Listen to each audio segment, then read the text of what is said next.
अगर आप जे या नीट की प्रिपरेशन करने जा रहे हो तो ये वीडियो आपके लिए। सो हेलो एवरीवन, मैं हूँ साक्षी और आज मैं आपको गाइड करने वाली हूँ जेई और नीट से रिलेटेड। हर साल जेई मेंस के लिए 14 से 16 लाख बच्चे रजिस्ट्रेशन करवाते हैं, जिनमें से 2.5 लाख बच्चे सेलेक्ट हो पाते हैं जेई एडवांस में जाने के लिए, और उसमें से भी आईआईटी में जाने के लिए करीबन 1% बच्चे ही सफल हो पाते हैं। आखिर ऐसा क्या होता है एग्जाम में, क्या होता है उन स्टूडेंट्स का जो कि सफल नहीं हो पाते? अगर 14 से 16 लाख बच्चों के बीच में 2.5 लाख बच्चे सेलेक्ट हुए तो बाकी के बचे बच्चों का क्या? ये क्वेश्चन हमारे सामने आता है। आखिर ऐसे बच्चों का होता क्या है? जो बच्चे अभी 11th में जाने वाले हैं उनको ये चीज सुनना बहुत जरूरी है कि अगर आप भी जेई की तैयारी करते हो या नीट की तैयारी करते हो तो नीट में भी सफलता का दौर ऐसा ही कुछ है। सबसे पहले मैं आपको एक बच्चे की स्टोरी सुनाना चाहती हूँ। तो एक बच्चा है जो कि अपने 8th क्लास में, जिसको पता होता है कि उसको मैथ्स नहीं पसंद है और वो एकदम कंफर्म रहता है कि वो लाइफ में कुछ भी कर लेगा, बस मैथ्स नहीं कर पाएगा। इसलिए वो डिसाइड करता है कि वो बायो साइड से पढ़ेगा और वो डॉक्टर बनेगा। अब उस नादान से बच्चे को ये नहीं मालूम होता है कि बायो के साथ हमें फिजिक्स और केमिस्ट्री भी पढ़ना पड़ता है डॉक्टर बनने के लिए। हालांकि उसे ये पता होता है कि उसको नीट जैसे किसी एग्जाम से गुजरना पड़ेगा सो दैट वो डॉक्टर बन पाए। अभी भी लेकिन उसको क्लैरिटी नहीं होती है कि क्या होता है एग्जाम में, कैसे होता है, कैसे दिया जाता है, क्या किया जाता है। बात ये उसकी 9th क्लास में कोरोना का दौर आ जाता है। अब जब कोरोना आता है, आप सबको पता है कि सबकी पढ़ाई ठप हो जाती है और अब तो कोई गाइड करने वाला भी नहीं होता। फिर भी वो कोशिश करता है कि वो जैसे तैसे अपनी 9th क्लास को पार करता है। उसकी मैथ्स अभी भी अच्छी नहीं होती है। अब कोशिश करता है कि किसी तरीके से बस मैथ्स में पास हो जाए। अब वो बच्चा 10th में आ चुका है। इस एग्जाम में उसकी मैथ्स की स्कोर बिल्कुल खराब जाते हैं, बहुत ही बेकार। और सोचो ये एक ऐसा बच्चा था जो कि लगभग हर एक सब्जेक्ट में काफी अच्छा कमांड रखता था और मैथमेटिक्स की वजह से उसका सेमेस्टर खराब हो रहा था। अब ये बच्चा कोशिश करता है यूट्यूब से पढ़ाई करे और यूट्यूब से पढ़ाई करके कैसे जैसे अपनी मैथ्स अच्छी कर ले। और सोचो कि आगे क्या होगा। अब उसके नेक्स्ट टर्म के एग्जाम के लिए वो अपनी पढ़ाई बहुत अच्छी करता है और वो मैथ्स में काफी अच्छा स्कोर करता है। अब वो सोचता है कि मैं 11th में जाकर के मैथ्स ही लूं। कैसे जैसे वो मैथ्स ले भी लेता है और कोशिश करता है कि उसको मैथ्स अब अच्छे से समझ में भी आए। अब आती है वो बारी जिसके लिए आप ये वीडियो देख रहे हो। उसको उसके कुछ फ्रेंड सजेस्ट करते हैं कि आप जेई की तैयारी करो, जेई की तैयारी करके अपना कुछ अच्छा करो, मीन्स आपकी मैथ्स अच्छी है, आपको मैथ्स पसंद आने लगी है तो अब आप अच्छा कर लोगे। मतलब हालांकि ये बच्चा किसी से ये नहीं कहता कि इसे मैथ्स पसंद नहीं थी या इसको मैथ बहुत टफ लगती थी। अब वो सबसे ये कहने लगा है कि उसको मैथ्स पसंद है, उसको मैथ्स समझ में आती है। तो वो बच्चा अब लोगों की बातें सुन रहा है। ना ही वो इतना ज्यादा क्लियर होता है, ना ही वो इतना ज्यादा पैशनेट होता है, क्योंकि ये उसका खुद का मन नहीं है, वो दूसरों के कहने में आया है। अब वो बच्चा अपनी 11th यूं ही पार कर लेता है, 12th यूं ही पार कर लेता है। हालांकि 12th में उसके सही मार्क्स आते हैं क्योंकि वो मेहनती बच्चा था। मैथ्स में थोड़ा बहुत ऊपर नीचे होता है पर वो काम चला लेता है।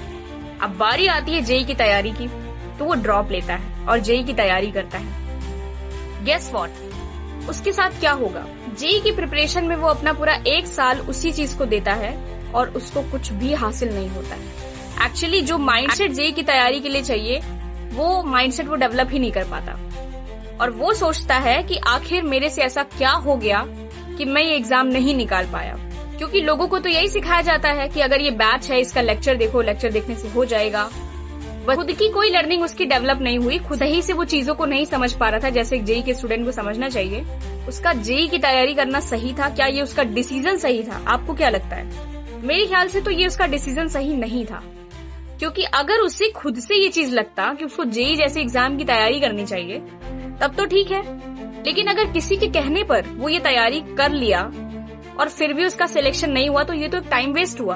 और अगर ऐसा करके सिलेक्शन हो भी जाता तो शायद उस फील्ड में उतना इंटरेस्ट वो न जमा पाता, क्योंकि वो दूसरों के कहने में आया था। तो सबसे पहली जो सीख हमें मिलती है वो यही मिलती है कि सबसे पहले देखो आपका गोल क्या है।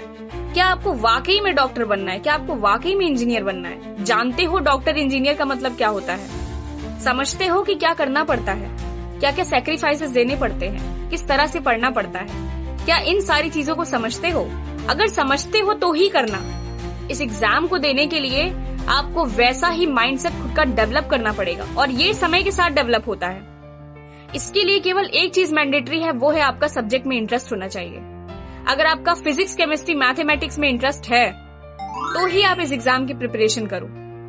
सिमिलरली नीट वाले बच्चों के लिए अगर आपका वाकई में अच्छे से दिल से बायो में आपका इंटरेस्ट है तो ही आप फिजिक्स, केमिस्ट्री, बायो को लेकर के नीट की तैयारी करो।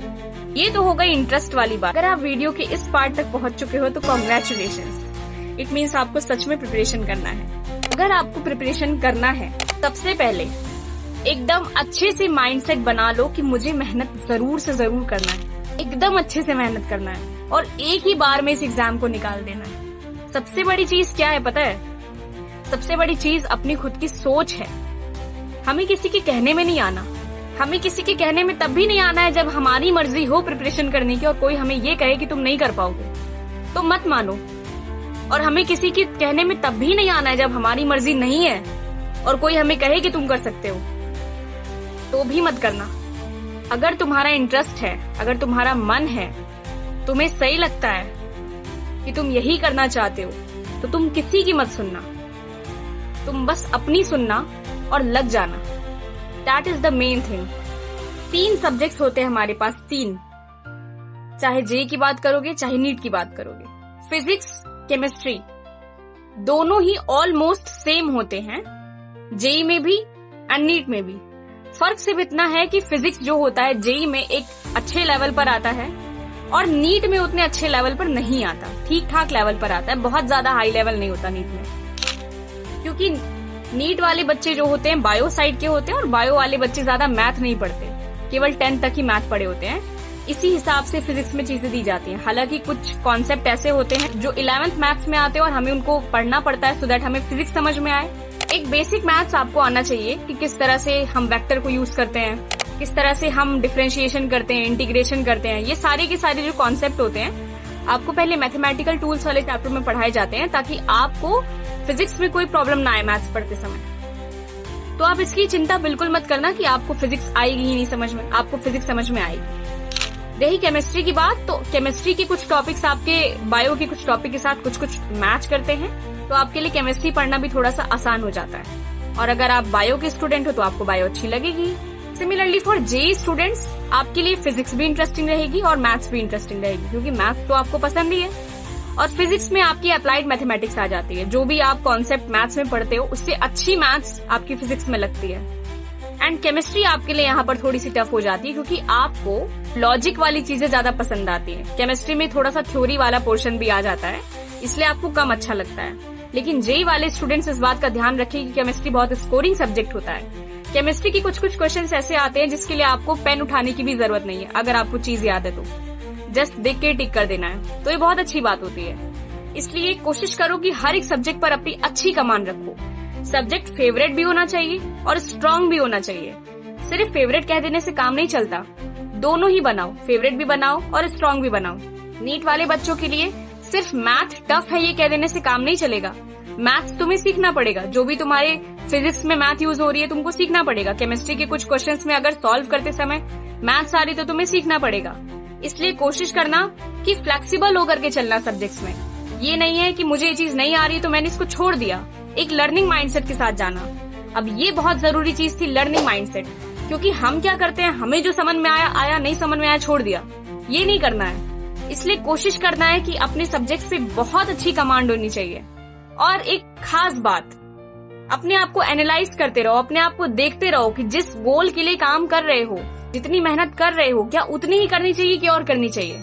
ये जो हमारे दिमाग में ये सारी चीजें जो आती रहती हैं कि क्या इतना करना पड़ता है, क्या इतना करना पड़ता है।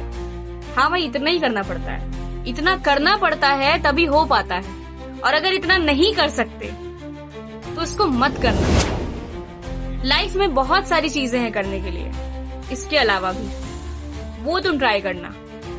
अब मैं एक दूसरे सिनेरियो में लेके चलती हूँ। अगर मान लो कि इतना कुछ करने के बाद भी हम अनसक्सेसफुल रह गए तो इसका जवाब है मेरे पास, तब तुम अनसक्सेसफुल नहीं हो। एक फेलियर कभी भी फेलियर नहीं होता। वो फेलियर तब होता है जब वो सेल्फ रियलाइजेशन नहीं कर पाता, जब वो अपनी मिस्टेक्स नहीं ढूंढ पाता, सही एक्सपीरियंस नहीं गेन कर पाता।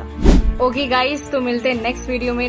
Hit the like button, hit the subscribe button. Bye bye.